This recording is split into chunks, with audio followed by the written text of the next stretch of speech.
For most, Sarasota is paradise. Perfect weather, beautiful homes, and the #1 beach in America. People from all over come to visit, but for some, they come to live out their darker fantasies.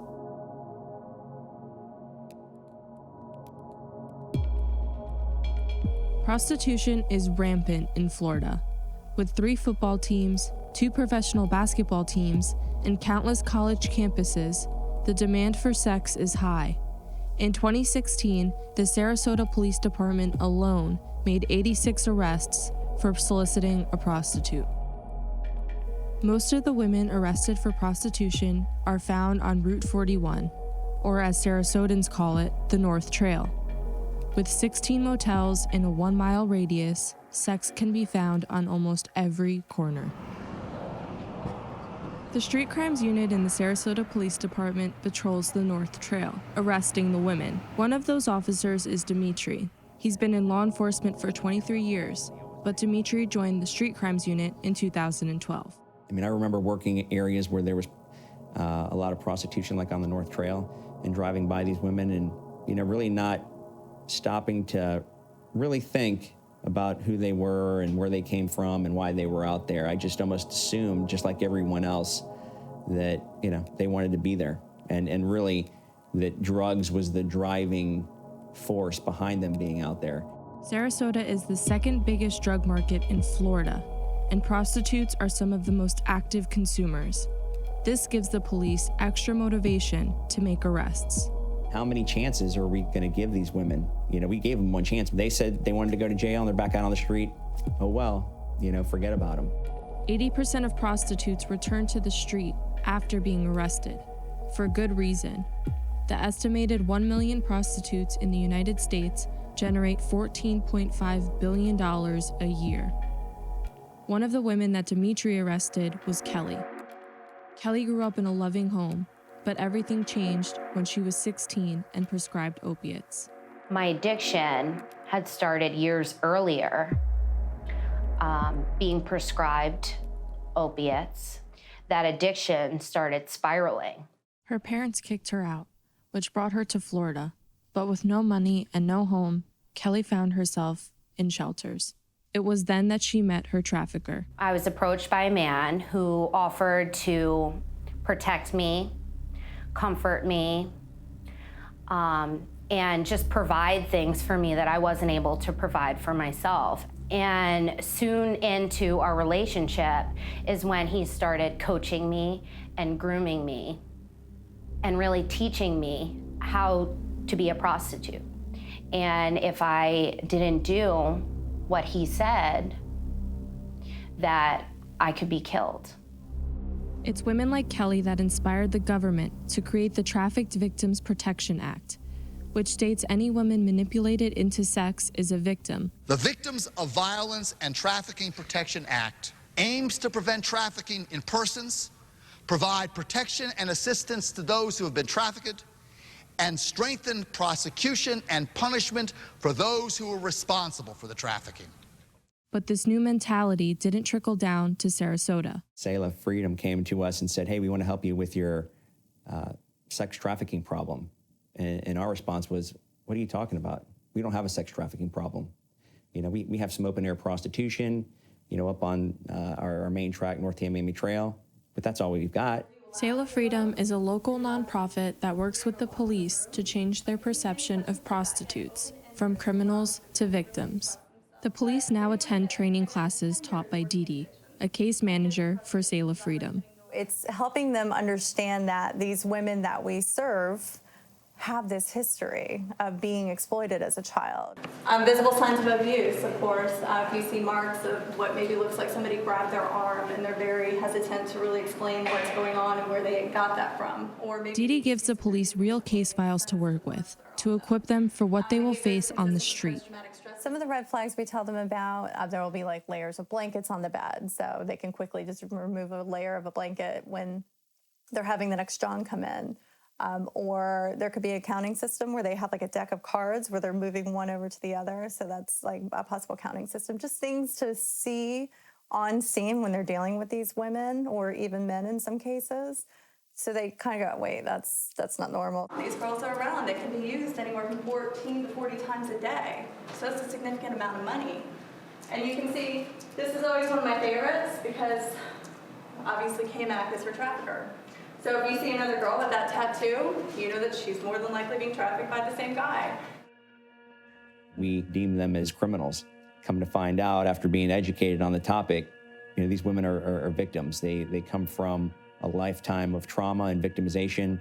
And in fact, what we were doing was continuing the victimization process. These are women that went to school here in Sarasota, that came from the high schools that my kids go to. At once probably had a promising life and maybe still have a promising life, but they need a little extra help. To stop this process, the police work with Sail of Freedom to connect with the prostitutes. They tried to reach the women first by scanning Backpage, a legal website for prostitution. She's holding a phone, so it looks like she's taking her own picture. A lot of times, though, they'll warn you about like stockings and kids' types of clothing. Children will wear it. By posing as Johns, they can almost guarantee a response from the prostitutes. Oh, we got a good morning. Would you like to schedule? Oh. How much time am I looking to spend? This system is so elaborate that many women and their traffickers created their own language using emojis. It's payment, essentially. They don't want to say money because they're afraid if they say money, they can be arrested for it. But if they say roses, that they can't be arrested. And she obviously was really concerned about that by asking about law enforcement and stuff ahead of time. But most women started catching on to this method of communication. So the Sarasota police decided a more effective tactic was to meet these women in person. The more they see us, the more we're around them, the more they're trusting of us. That has been the bridge, basically, for Sarasota Police Department. To learn how to build relationships with the women, Dee Dee rides along with the police during Sail of Freedom's outreach hours. Here, Dee Dee checks in with the women on the street, while also showing the police how to interact with the prostitutes. One officer that rides along is Jessica Sullivan. Jessica also works as protection. The women are often watched by their trafficker. Who we got? Who is this? There's two of them. And there's a guy right there. He's watching kind of close. Which means Dee Dee and Misty can't approach the prostitute without Probably Jessica. looks like he's watching them. I'd like to know who they are. He's concerned for their safety. Of course he is. Right. In this case, the trafficker was waiting outside as the prostitute stopped for some water. Want to go buy a soda with me, Dee Dee? Yeah, we could do that. Dee Dee and Misty followed them in. Okay. He's a Diet Mountain Dew. I'm feeling it. Don't need anything to drink? The prostitutes told Dee Dee and Misty that they were okay, but were scared and couldn't talk. Misty gave them a card, hoping they would call in the future. That was really good, actually. Dang, but that makes me so mad that he's standing out there with her. Yeah, the other one would not say a word. She wouldn't even look at us, the other girl. It was through this process that the police met Kelly. They would also come find me sometimes on the street with law enforcement officers, not in attempts to arrest me or get me for doing something wrong, but to offer me services. And at that time, I just wasn't ready to accept them until I was finally arrested. You're the sailor people. Yeah, I'm not. Hey, how are you? Like Kelly, this woman was offered services multiple times, but isn't ready to give up the life. Instead, Dee Dee and Misty ask her about her drug habit and her housing situation. Got her drug usage down to 2 days from 7 days. And she's got a job. She's living in a house down here, and there's no drug dealing going on. She was a part of our first op. We got her in the very first one. She's actually very nice. She is. She always is. Jessica hears a call over the radio and recognizes the name. It's from one of the prostitutes she's built a relationship with. Although other officers are dispatched to this domestic dispute call, Jessica decides to go too.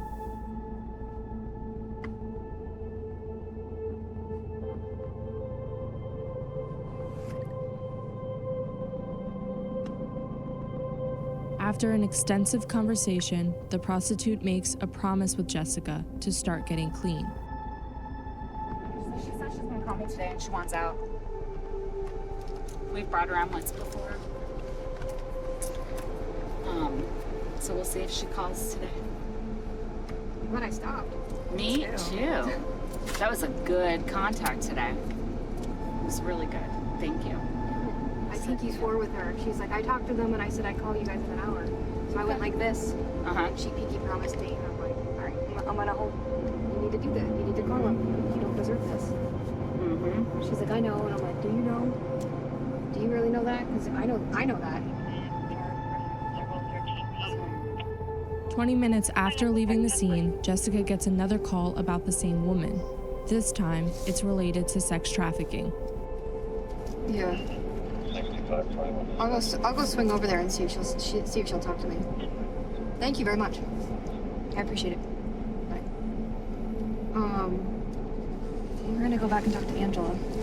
I guess she told one of the officers when we left, this black guy named Tank is running 2 girls out of the sundial.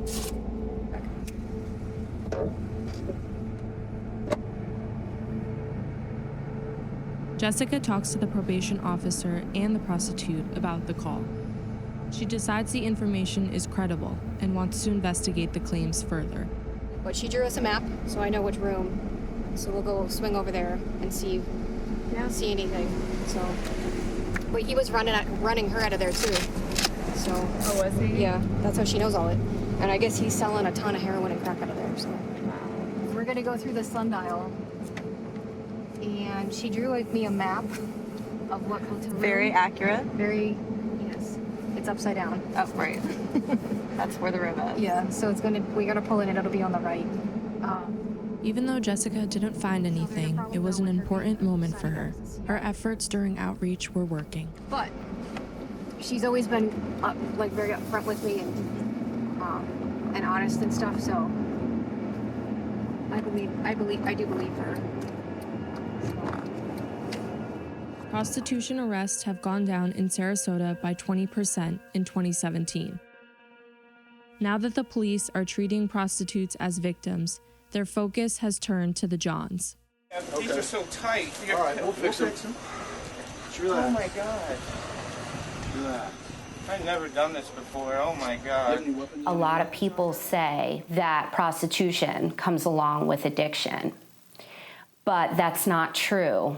This is men preying on vulnerable women and using their addiction as leverage to exploit them.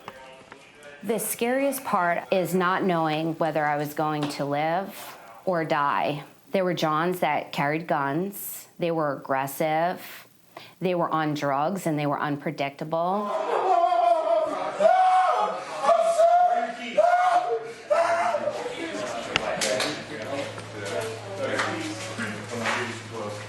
It was like, okay, let's get the Johns now, and let's go after the pimps. I remember grabbing the rest of the squad up and going, we're doing this. This is real, we're doing it. And then from then on, we were 100% plugged in. Of the melody, although you'll see him, looks like a white male orange shirt. Here's how it works.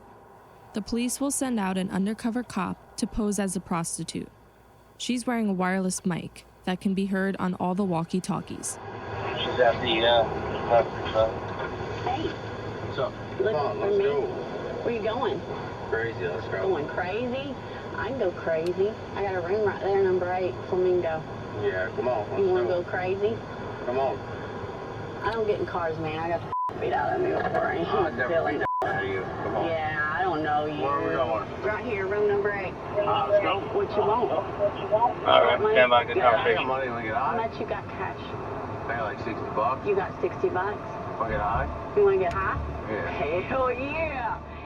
Stand by, we feel. In order for the police to arrest the John, the undercover cop has to get him to say he will pay her for sex. You give me the 60? Yeah. No, I want to get high though first. You want to get high and then Yeah. all right. All right, come on. $60. I'll meet you at room 8. All right, good deal. 60 for sex. You're gonna have dope on them. She's walking over to the parking lot, Flamingo parking lot. Good Let deal, him get good in the deal. parking lot. 60 He'll take him in. Sex. He's coming into the parking lot right now from our unit. Let's let him get a little bit deeper in there. All right, he's underneath the carport area. Go ahead. From there, the John will be brought to a substation where he will be questioned. Even though all their efforts are directed at the Johns, it can still be hard to prove intent. We've lost some cases where they've said, well, he didn't go through with it and he abandoned the crime. I'm like, they never go through with it. I don't know about that. You can get cash back on purchase. This is a crime of words. How far do we need to take it? Still, Dimitri has a few tricks up his sleeve. These Johns, the ones that are frequent flyers, they know the drill. They know that if the girl doesn't get in the car, they're the cops and they leave. We started taking their tags and then sending a letter home. Your car was seen on this date of someone's wife or whoever getting this letter going. What's this about? You've got some explaining to do. The average boy has been exposed to porn by 8 years old. By 12 years old, you have boys hiding secrets and addiction already. Meanwhile, you have a little girl that's been used for sex, and a boy is thinking, oh my gosh, these girls must love this. I've seen it my whole life. So they don't even know that they're perpetuating the abuse of a survivor of sexual abuse her entire life. By trapping the men soliciting prostitutes, the police were able to charge all 6 men with misdemeanors and felonies. Even though the police have changed their approach, they still have to arrest the prostitutes. But instead of sending them back onto the street, the police bring the women to detox centers. Once they are clean, the women are brought to court. But this is a special courtroom. The court process was safe, which I think is really important. It was a closed courtroom, and there were police presence, so no outside members of the community could come into the courtroom. You want them to not be drug addicted. You want them to work on their personal and mental health, which is a lot of post-traumatic stress disorder, and to continue in that continuum of care for the long term. Judge Quartermain presents the women with Selah's diversionary program. One woman who chose to enter Selah Freedom was Tess. Yeah, I'm just ready. How old are you? 29. So that was 2013. So you were 25. Is that the first time you went to jail? No, when you're younger. I was 21. I need to get this done. Yes. So my kids can have their mother. Yeah. How old are your kids?